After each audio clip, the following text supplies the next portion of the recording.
Hi folks. Well, fall is fast approaching, and while I always encourage you to get outside and enjoy the fall when you can, sometimes the weather is not the greatest, or sometimes maybe you just feel like staying inside. Well, for today's show, we're going to show you a couple things you can do in the fall inside that's fun. Hi, welcome to Around the Town with Marilyn Forbes. For today, we're going to be doing not one, but two different fall projects. We're going to be using some pumpkins, and we're going to be using some elephant ears, these great plants that are behind me. So I know you're going to want to check this out. And as I said, it's fun things for you to do and maybe to do with others as well. So folks, sit back, relax, and enjoy the show. Well, folks, hi. As promised, I have with me today Glenda, who is going to be doing a couple fun fall projects with us. Glenda, welcome to the show. Thank you. I'm so excited to have you here today. Yes, we are at Glenda's place, and you want to tell us a little bit about this? Sure. I'm the owner of Garden in the Woods. We're located here in Bear Rocks, and I have do crafts, also sell a few garden products that would be interested to gardeners. So today I can explain how we're going to do two projects, but the first one we're going to do is making cement leaves. And we have some examples here in front. This is the finished product. Yes. So I'm going to teach you how to make that. I'm going to try. I'm going to have Marilyn do this today. So I learned this from going to garden club meetings. I'm a member of Mount Pleasant Area Garden Club. And we had a lady come here and make a cement leaf. And I thought, oh my goodness, I have all these elephant ears growing in my yard, and I'm going to do that too. So I looked on Pinterest and also on YouTube. It gives you all different kinds of techniques to do this. And the first thing is doing your cement. And what we use, and I think Marilyn can hold this up, is vinyl patch. It's concrete patch. And concrete patch. Yes. Okay. And you can buy it at a lot of the box stores. I prefer to buy local, so I go to Anchor Block in Mount Pleasant to buy my supplies. They're nice there. I used to get my landscaping stuff there. Okay. Landscaping stones. And what you want to do is to make the cement so that it is the consistency of a brownie mix. Oh, okay.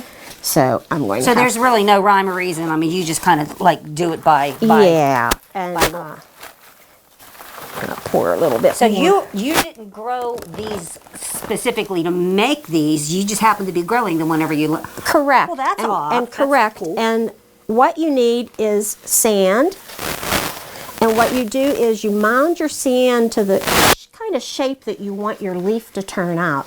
So if you want a deeper bowl, you'll actually have your sand a little higher to make a bowl in the center. Because there's so many things you can do with these leaves, not only to just set in your garden as a display. You can fill them with water for your butterflies and your bees. They like to drink too, not only the birds. Sandbirds too, yeah. And so then, Marilyn, if you place that kind of like where you want it. Okay. Now also too, sand, we can get sand at Anchor as well, correct? Yes, correct. Okay. And then we're going to snip off. Okay. So did these have to be, did you like pick these fresh before we came? Did yes, I just was out there this morning, because they will wilt if you pick them the night before. Now, question for you. Is there any other type of leaf that you can think of that you could make these out of? Or yes. Yes, you can use all different kind of leaves. Okay. If you have rhubarb growing. Oh, rhubarb, that's a good idea. Yeah, you could use hydrangeas. You could use multiple. Anything with a larger. Correct. Okay. Or you can use smaller leaves if you want to make smaller little kind of stones in your garden. And then, once you get it to the consistency of a brownie mix, we're going to have Marilyn start here. Okay, well, what am I doing with it? And place your cement on there. Okay. Okay, and you're going to press it down. That's it. How thick? And you want it thicker in the center here because you have your stem there. Okay. And what you're going to do is work towards the outside of your leaf, not putting the cement all the way to the end, because it has a tendency of, I want to say, running a little bit or getting closer to the stem. Now you said, is there any type of other material that you can use other than this? You said there's different things that maybe. The only material or have that you I found know this to be for good? that, this is the best thing for Okay. the leaves. I mean, people make hypertufas, which are like cement planters, and there's actually that hypertufa. Yeah, I've never heard of that. yeah, and you can make that out of. I think there's like 3 different ingredients: peat moss and Oh, okay. So that's something. cement and something that's else. a homemade brew. Yeah. So we'll let this is Marilyn nice to add work a little with. bit more. Am I on the doing it side. too? Oh no, you're doing it fine there, and you want to spread that around there. And this is also something fun too. Some of the other things that we've done in the past. This is great to do with kids. This is oh yes, a absolutely. great kid project. And what I found out last year, I had some old cement leaves that I made like this. My granddaughters came here, and I thought, what am I going to give them to do for a project? So I sat them down and gave them some paint, and they painted them. There you go. So. As you can see on the table there's some different ways of painting. That's great. So once you have your cement leaf with the cement on it, then you cover it up with plastic. What you want it to do is cure. It will dry. Now, is this just plain old plastic? Actually, I bought this plastic, speaking of local, at County Market when they were going out of business. Oh, I miss that place. I went to their auction. I bought so much stuff, my husband wanted to kill me. But anyway, after you've done your leaf, and this is the way, and when it dries, the cement dries. Now you have your leaf. Now pull that leaf off. Oh my, that's so cool. And what you'll see are the veins that are left in here. That's so neat. And I usually let it cure for a week or 2, and then I'm ready to paint it. So how long does it take? Oh, I'm sorry. I just kind of like tossed that over there. Yeah, that's okay. How long does it take to dry? I usually wait 2 days, and then I pull the leaf off. Oh, okay. Because the leaf is still damp, and it's easy to pull off. Okay, all right. However, if you forget about it, you can still pull it off, and you can use a little X-Acto blade to kind of scrape it off, or just a little sandpaper. It'll take care of that. So is it best to like put this outside if you can, or I mean, use for it dry inside purposes because you want it to dry slowly. You don't want it to dry fast because it'll crack. And if you see that it's drying too quickly, I spritz it with water. Now this is really neat. I don't know if you folks can see this, the way she scalloped these edges. This really looks like the end of a leaf. That's so pretty. And when I was here for something else a couple months ago and saw these, and I just thought they were just so nice. And you can see the difference. Here I've put some ferns in to give it a contrast into the leaf itself. And I just painted this morning so you would see the finished product. Now, what type of paint do we use to paint these? Because I know we want to use something that's not toxic. Yes, I use the acrylic paint that I actually use for my pine cones. I do painted pine cone wreaths, so it's I had this paint, so I'm trying to use up what I have and then buy a new supply. Okay, so you can do anything. This one here I think is real pretty. This is pretty. Yes, something like this. Yes, now that one I painted it all yellow and then took a brush and feathered in some other colors in it to make it look a little fall looking. And then the finished product, like Glenda said, you can set them throughout your garden or on a wall or something. Put some water, or even put it on a little stand if you have a little. And the deeper ones you can actually plant. I plant succulents in. So I have some that are it's just a cement planter, and it has all different succulents in it. So it's surviving. You can poke holes in here if you need drainage. I've seen, if you go on Pinterest or YouTube, you can see so many creative things that people have done between bird baths, little waterfalls. You can put it underneath your rain spout. I mean, it's just... You could even make be creative. Like stepping stones out of these too. You could. But just do them do instead of doing them more so like this. Because that would be lovely if you do a walkway like around the garden or something like that. Okay, and now we paint it. Do you have acrylic or something, or what, no? How do you finish it? After I paint it, we use Thompson's water proofing on it. Okay. And that's the end product. That's all you need to do. No. They make great gifts. And is this something that you should bring in the winter time? I bring mine in. Okay. I don't let them sit out. I mean, I do classes here. with making the leaves. You can come here, pick out your leaf, and Make your own. make your own. And paint your own and do whatever you want with it. Like Correct. I think this, like I said, I would like to do one, not right now, to do one that's a little bit deeper. I'm trying to, I planted some plants specific for butterfly attraction. So I'd like to have something like this in the middle to feed our little butterfly friends. Oh yeah, you can even put it there for them to drink out of. Okay. All right, so is that it for our leaf? That's it for our leaf. All right, well, thank you, and stay tuned because we are on to project number 2, which is what do we call it? Succulent? A pumpkin with succulents on A it. pumpkin with succulents on it. Stay tuned. Armstrong. I've been hearing a lot about the new Zoom experience. Yep, Zoom now includes enhanced Wi-Fi, advanced security features, and complete control with the Plume app. Okay, but can you cut off internet access to your kids' devices at the touch of a button when they won't get off their tablets and do their homework? Yes, you can. Studying or working from home? Armstrong's new and enhanced Wi-Fi, supercharged by Plume, will keep you connected. Zoom, internet made easy. Okay, so for part 2 of our crafty fallness, we are going to be making this. Pumpkin with I succulents. have a hard time with that. Pumpkin with succulents. Yes, and this pumpkin, you do not hollow it out. The pumpkin, the succulents are put on top of the pumpkin. I'm going to show you how to do that. It's very easy, and the pumpkin will last you for months as long as you take care of your succulents, which I spritz them with water, and I'll talk to you a little bit about that too. So the first thing that you do, I've chosen a pumpkin, and you spray the top with a glue. This is a high-strength spray adhesive. And you spray the top of your pumpkin, and I didn't spray it now because it's a little smelly, so I usually do it outside, and I've put my moss on top. And you can buy any type of moss to put on top. That's the starting point. What you need is a glue gun, and you need succulents. So what I'm going to do is I've chosen some succulents today to show you, how to do this. And sometimes there's different techniques too. And again, YouTube, Pinterest shows you a lot of different things. I'm showing you what works best for me. Some people like to clip their succulents and let them sit for like a week so that where you've clipped them gets a callus on it and it heals it, and then plant it. I like to plant some roots in my moss. So what I do is take the dirt off of my succulent.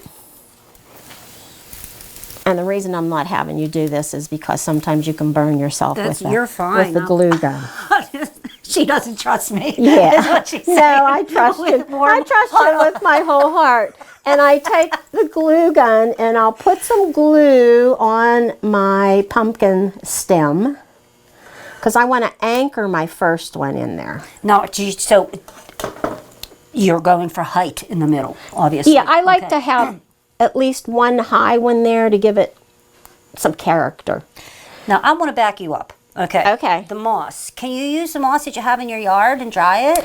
You can. Okay. I mean, we have moss growing on the rocks in our yard. Yeah, I was going to be moss everywhere up here. Yeah, I've done that like originally. Okay, I didn't know if it was like a different kind of, but it would have to be dried out, I'm assuming, before you put it on. You could probably put it on with a little bit of the dirt too, because it's pretty dry out there. I mean, there's just all kind of techniques. I like using a turntable because it gives you more freedom on placing your succulents. Now, I grow succulents here, okay? These I buy, I actually have 200 more coming this week because I'm actually doing these pumpkins for a bridal shower. Oh, okay. They wanted succulents, pumpkin succulents, and I said, great. Actually, it's the lady that owns Eclectic over in Latrobe. Oh, okay. So, For her future daughter-in-law. I hope this isn't a dumb question, but what classifies as a succulent? They like dry humidity. Okay. They're easy to take care of. And there's hundreds and hundreds. Yeah, a cactus is considered like in a succulent family. Because these are all different. Yes, they are. And they all have different names, and I've bought books so that over the winter time I can learn what all these different succulents are. And as Glenda said earlier, they're easy to grow. If I can grow them, They're easy to grow. Well, some of I have a black thumb. Yeah, well, some of them, get another glue stick. So you don't, if you folks remember, we did a show a couple years ago where we actually cut the top of the pumpkin off. We left the insides and we did like an arrangement. This is different though. You're not cutting the pumpkin at all. Correct. Okay, so I learned the hard way from the other show. Whenever these are finished, should you place them on like a plate or something so when they start to rot? Yeah. And get really horrible and mushy? Yes, yes. I wouldn't put it right on your good wooden table. I would have something underneath them. Yes, I still have a stain on my table. Yeah, well, the pumpkin. the pumpkins that I have lasted a long time. I've had them go until March, which is really kind of crazy. And I wanted to tell you that I buy pumpkins local, you know, from Pletcher's, from Mountain View Acres. I've bought some fall things from Linda Brown. Okay. I also have friends that grow pumpkin. Gene Reagan's husband, Jim, and his daughter, Jackie, in Scottdale, they're bringing pumpkins up this weekend. So I'm excited to see them, too. Now this is nice too. You can use a traditional pumpkin or one of these with like warts on it. Yes. Or those, what are they called, Cinderella pumpkins? Yes, this is actually a small Cinderella pumpkin. Okay. They come in all different colors. There's a new color out this year that's almost like a bluish color. Really? I've never seen them. We have some pumpkins growing now, but I started them too late, and I said I may have them for Thanksgiving. But you learn every year. You know, you learn from what you grow. So now that glue, the glue doesn't hurt them at all? No. Okay. No. It doesn't hurt them, and you just continue to put these little succulents on here. And you just kind of put as many as you want, or as many as few or as many as you want. Yeah, and I was going to tell you, don't worry if you break off any leaves. I don't know if anyone's tried to grow succulents. Let me just grab this. Here's another thing, Marilyn, you'll learn. Oh. If you break off a leaf, like I've broken off here, if you let it heal, it gets a callus on it, and then it'll start to root. So that's how they grow new ones. These need transplanted. Oh my goodness. Yeah, but it's that's something. Amazing. There's so much to learn. I mean, wow. Every day you can learn something else. Here's another one. This is more like a hens and chicks. Mm-hmm. That's what most people are familiar with. I killed those too. I had those in my garden. Yeah, I can't blame my dogs. I don't know. Somehow they disappeared. So like Glenda said, she has tons of them up here. Son of a gun. That's okay.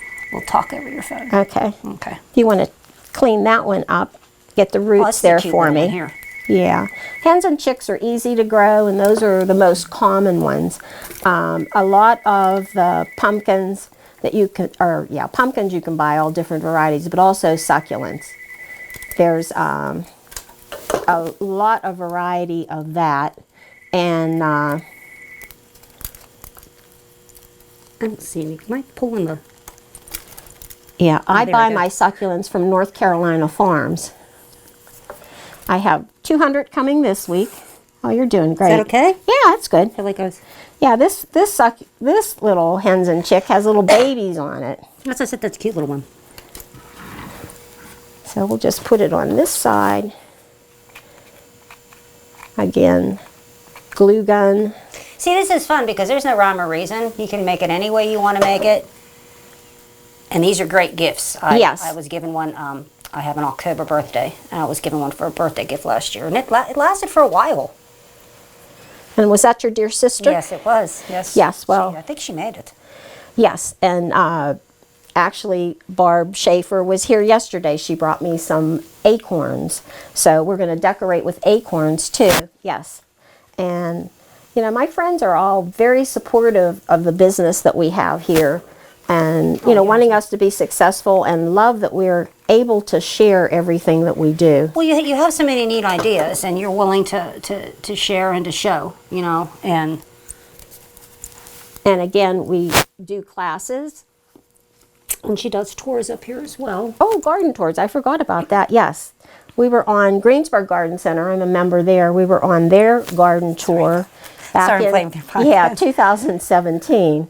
So we've done a lot more. All the stone walls here on our property, my husband, when he excavated, all the stone came from here. That's why it's called bare rocks. And there are bear up here sometimes. Yeah, and you can use little acorns to add a little more decoration to it. Or pine cones. Or pine cones. Yeah, I'll get Marilyn to give me stuff and I'll just put it on there. It's easier when you have a helper handing you things.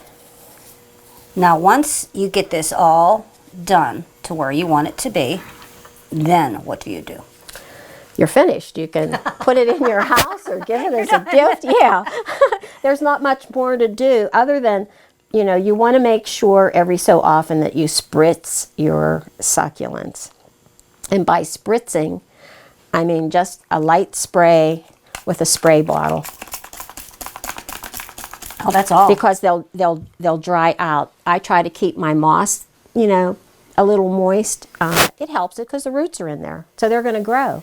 And when you're done, when your pumpkin actually gets soft and you want to get rid of it, you can whack it off the top and take those succulents and plant them and use them next year. Oh, neat. Or in your garden. So there's so much more you can do. So it's kind of like the gift that keeps on giving. Yes. Growing. Keeps on growing. Keeps on growing. We'll add one more there. Maybe another. Looks pretty good. So now, since they're like growing in the moss, do you recommend like putting any type of dirt or anything underneath it, or is the moss alone enough to keep the moss alone is enough. Wow, that's amazing. Like I said, I always thought that we dug the pumpkin out. I didn't realize until we just started doing this. No, that you do a on lot top of people pumpkin. think that, and a lot of people, when I go to like craft shows or, you know, they think, oh my God, it's not going to last long. You know, when I tell people, I've had it since March. And the pumpkin, it's the different pumpkins that you use. Some of them last longer. Some of them do not last long. And I go to a lot of the ladies groups. I did the Murraysville ladies group last year and showed them how to make these pumpkins. So it's like a lot of people are interested in learning. I'm here to share how I've done it and how it's lasted. Right. So you can come here to do a class, or you can take everything that I've said today and Marilyn, and you can make your own. Now, how do people get in touch with you if they do want to come up here? Oh, you can find me on Facebook, Garden in the Woods, or you can call me at 412-916-9651, or email me at bearrocks, that's BEARROCKS, at zoominternet.net. Okay, 2 more questions for you. Now, for the care of our succulent, our pumpkin, yeah, okay. Should it be around, does it need sunlight? Or, I mean... I leave mine in my kitchen when my lights are on. And sometimes I have a counter top like behind my sink, and I have a light over top of it. I like my plants to get some light. So you don't want it in total darkness. Okay, all right. Yeah, but I didn't know like you had to have it by a window or something like that. And do you know, is any of this toxic to like a pet or something? I mean, Not is it that, okay to have not around? that I'm aware Okay, of. all right, okay. But, you know, I had a dog before, and I was very cautious. I didn't want my dog eating anything that was in the house. Right, right. You know, I mean, now there's so many scary things out there and so many comments on Facebook with things that are toxic to children and animals. And animals. So, but just remember, you can make them as big as you want, or you can make them as little as you want. You can cover them as much, or not. Just a couple pieces here and there. This is great. Thank you. Great way to spend an evening in the fall to make either presents for someone else or for yourself. Yeah. And like we said earlier, even with the leaves. So wonderful way to spend some time together. We're all doing a lot more of that these days. And a great way to fill up a couple evenings. And there again, too, just have some fun. Have some fun being creative. Thanks, Marilyn. Thank you. Thank you very much. This has been fun. Great. Yes, Thank you. You're welcome. Well, folks, I hope you enjoyed the show. I know I did. I had a lot of fun today learning how to do 2 new projects that I can do now and share with others. And there again, too, remember that Glenda, who was nice enough to host us today, offers all kinds of different classes on different things to do. So if you're looking for something new, check her out. She gave you all the information, and we'll give it to you at the end of the show as well. So again, folks, I hope you enjoyed the show. And remember, keep smiling, keep dreaming and keep watching.